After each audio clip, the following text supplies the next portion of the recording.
د ژوند په شګو کې چاپه پاتې شه، د وخت د باد په تماشه پاتې شم، قافلې لاړې شي منزل ته رسي، زه د سفر په اراده پاتې شم. وایم خوږه به وي د صبر میوه، د ښه ګمان په اندازه پاتې شم. رڼا زما وي او په بل خوره شي، لکه ډیوې لاندې تیاره پاتې شم.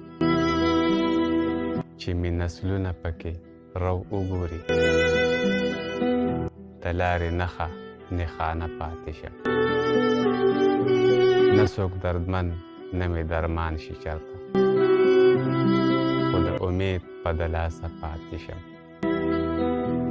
خلک زلال په سمندر کې لټوي، زه د خیالونو په جاله پاتې شم.